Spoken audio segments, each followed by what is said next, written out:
I'm going to be talking with Jodie Soussan, who's Managing Director Europe of Allbirds. And we're going to be discussing about how Allbirds broke away from the flock and disrupted the footwear industry. So please put your hands together to welcome Jodie Soussan to the stage.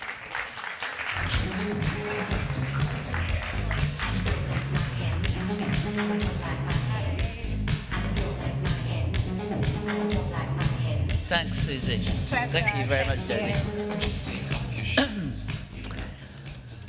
Great. So, anyone, if you can't hear us at the back, please feel free to come forward. In the meantime, I'd like to kick off this our fireside chat, Jodie, by asking you to, perhaps you could just tell us, in a couple of sentences about your journey to joining Allbirds. Well, good afternoon, everyone. It's a real pleasure to be here today. My career started over 20 years ago. I was fortunate enough to join Procter & Gamble's graduate program. And really from day one in my career, great opportunity to work on billion-dollar global brands, huge amounts of resources. And I think P&G really taught me to be obsessed with the customer, to be data-driven, to be insight-led, and also to build very robust strategic business plans that were rooted in both consumer and financial goals. And having worked in the big machine for a few years, I then moved to Associated British Foods to work on one of their smaller businesses, a food business, which was a challenger brand, which also gave me the opportunity to have to rely on a bit more creativity than the big budgets. And then from food, I went to footwear and sports, to Pentland Brands, and again, working on big brands that touch the lives of many people. And then I got the call from Allbirds, and I couldn't not take the opportunity to work in a B Corp, in an entrepreneurial business, in a business that was doing quite disruptive things. And I thought, selfishly, I've got a lot to learn, but also I thought I could bring some good value into the business. So tell us the Allbirds story. Yes, it's quite an interesting one. So, first of all, Allbirds, if you don't know, it's a global lifestyle brand, and we make mainly footwear and some apparel too. And the business has been around for just 8 years, so we were founded back in 2016. But actually, the story started a few years earlier. So there was a guy called Tim Brown in New Zealand who was a professional football player. He was actually captain of the national team.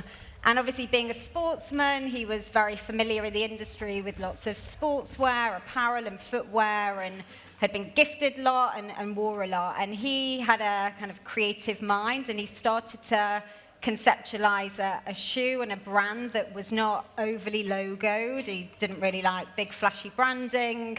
But really what was most important to Tim was that he really didn't like the fact that most shoes and apparel is made from synthetic materials, which is basically plastic.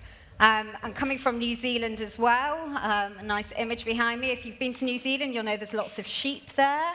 There's a big wool industry, and Tim really loved that.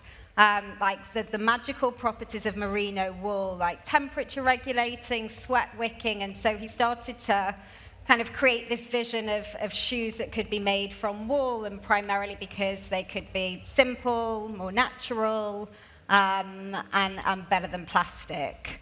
And then Tim retired from football, and he came to London, and he studied for an MBA. And it was on one of the entrepreneurship classes that they were all pitching their ideas for new businesses.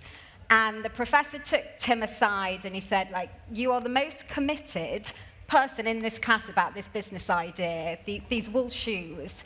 It's it's a terrible idea. But you're so passionate, you're so committed. You know what? Just try it, fail fast, and please just move on with your life. So Tim, being Tim, loved a challenge, and he went out and started a Kickstarter campaign, and he raised over $100,000 in a few days, and that gave him the money and the validation he needed to get going.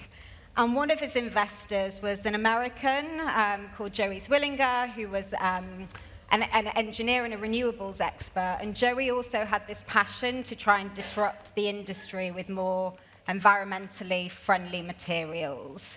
So they set up Allbirds, and they crafted, the first shoe was the Wool Runner, and sold over $1 billion in the first month. And I think what many people are inspired by is that Tim and Joey were outsiders. And I think many challenger brands start with people that know the industry and they want to do it a bit differently. Tim and Joey didn't really know the industry, footwear, fashion. And they just thought there is a better way to do this. And they pretty much like wrote a new playbook, which I think we're still writing. And there is a problem with the industry. If you look at the footwear and the apparel sector combined, they are producing more greenhouse gases than the shipping and the aviation industry. And that's, there's a really big impact on the environment. And I think we believe, and luckily more and more are believing, that there are solutions out there and that there is a better way. So Allbirds from the beginning has been, we have a mission to reverse climate change through better business and make better things in a better way. And I think that has been inspiring, and we quickly became a B Corp. And yeah, I've been here a few years now, I just love that it's a very dynamic environment. We're trying to be disruptive, we're definitely not perfect, but we're trying to make progress. And sometimes it's also not about having all the answers, it's about asking the right questions, which I find quite liberating as well. Do you think that this almost accidental New Zealander kind of mentality, approach to it has actually resulted in defining a new style of playbook that has actually, placed Allbirds very much in the public mind and in the general, in society's minds about you're seen as a sustainability thought leader. How do you feel? How has this been achieved, and how do you maintain it? It's hard to start it, it's hard to maintain it. And I think, to be a thought leader in sustainability, there's a lot in there. First of all, to say, sustainability is just a huge, broadly encompassing term nowadays. So for Allbirds, we can't focus on everything. So our way in is focusing around carbon and around decarbonisation, and that's our North Star. So everything that we're doing is to hold ourselves accountable to our carbon footprint and trying to reduce that and trying to kind of help others reduce that. And so I think that kind of consistency helps us. And we have something called the sustainability strategy, which is our flight plan. There's lots of bird puns within our business, but this flight plan talks to 10 science-based targets which are working towards reducing our per unit carbon footprint by 50% by 2025. And so on the thought leadership piece, so how we get it and how we sustain it, I think the first thing is that we're just consistent always in everything that we do on this focus around carbon and carbon reduction. So it's not a case of, there's a business team somewhere that's focused on sustainability and maybe the product team once a year launch a collab or something that's a sustainable capsule collection. Carbon accountability and sustainability is built into everything in our business, and it's the lens that we look through when we're making multiple business decisions. And I think because customers and the industry sees this consistency, it kind of reinforces the authenticity.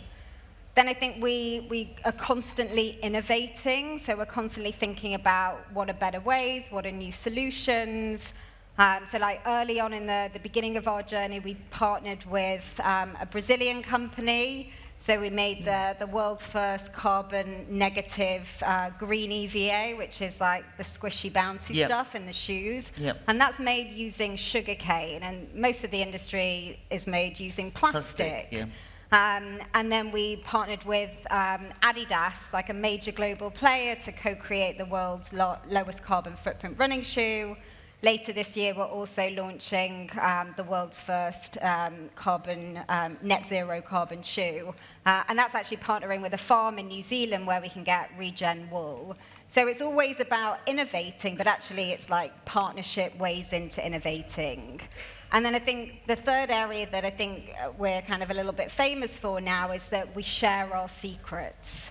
And I think that helps build this, authenticity. And I don't know how many are in the kind of apparel and footwear industry in this room, but it's like notoriously competitive and really secretive. Yes. And we're not about that. We're about going, hey, we've developed solutions, like, please come and, copy our homework. Yep. And that's actually really abnormal for challenger brands, because most challenger brands, like, they find a chink in someone else's armor, or they find a problem and a tension in the category.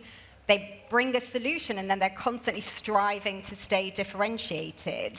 Whereas actually we're going, copy us, be more like us. And I think that kind of, again, just fuels the fact that people see us as quite genuine in this space. Yeah, I mean, you are still in a competitive market. I mean, the footwear market is extraordinarily competitive, right? And you're trying to steal market share, because that's basically how, growth happens, particularly in a mature market such as footwear and sports apparel. So when you're up against such huge industry titans, how have you been able to carve out a position in this competitive market? Clearly, the transparency piece, is adding additive to your authenticity as a brand.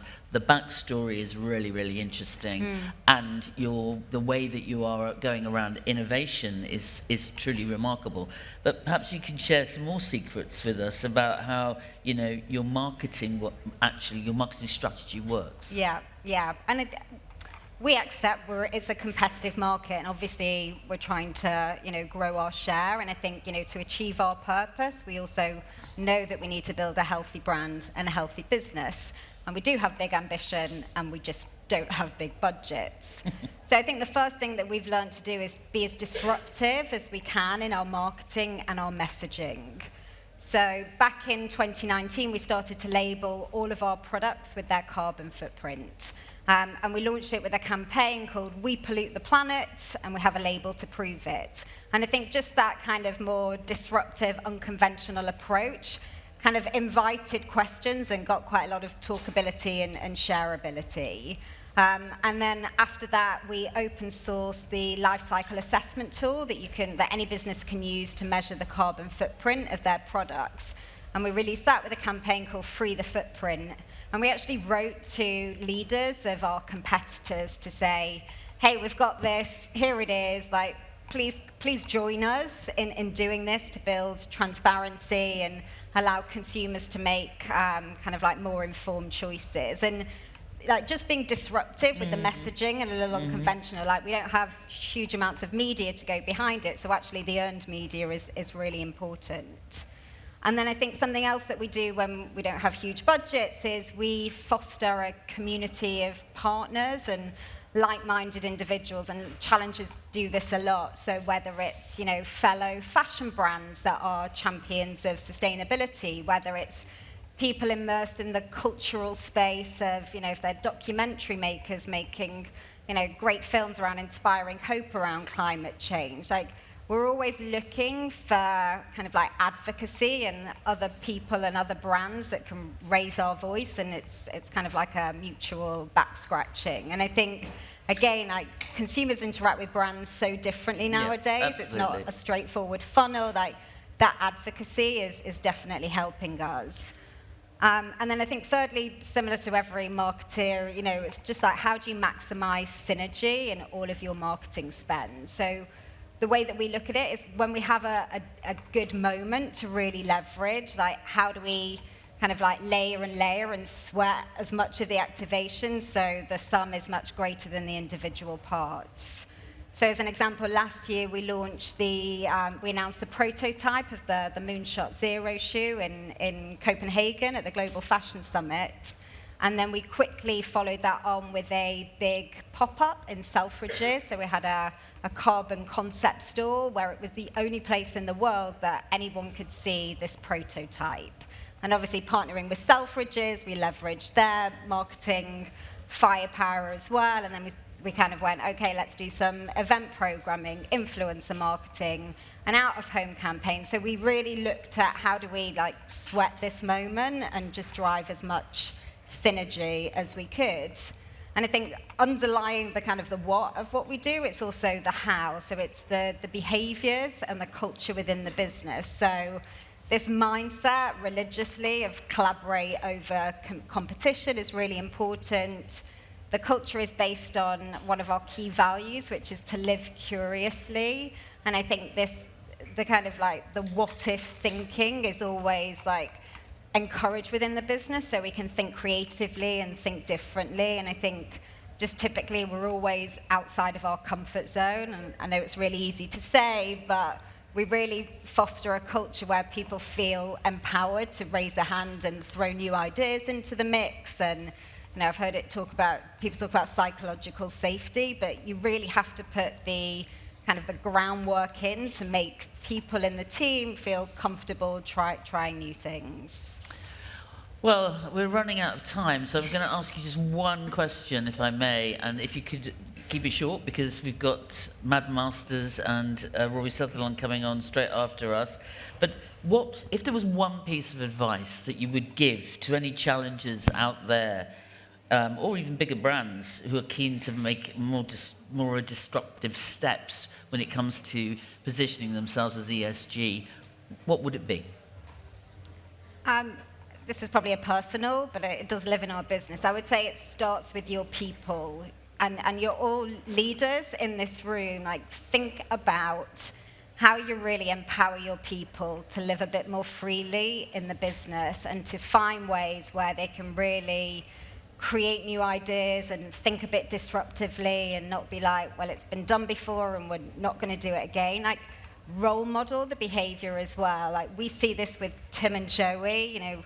There's a famous Steve Jobs quote, which is, the people who are crazy enough to think they can change the world are the people that do. And we see that in them, but there are all individuals within our business who role model this more disruptive mindset and this just like desire to kind of stretch out of a comfort zone. And I think, the business and the brand will be there, the products will develop, but just this culture is what's really critical, I would say. And then one other point, is find allies in your business. So especially if you're not a challenger brand and you're a big corporate, and I know it's really hard to shift those tankers, I've been there. Your CEO, your CFO, like if you've got a great idea that feels a bit risky, have the right conversations, have a business plan, like be clear on your intended outcomes, what the opportunity cost is, and find allies that can share that accountability for being disruptive and for trying new things. Well, thank you so much, Jodie. You've given us a masterclass this afternoon. We really appreciate it. Pleasure. And all the very best of luck with Allbirds. Thank you. It's going to be amazing. Thank you so much. Thank you, Jodie. Thank you.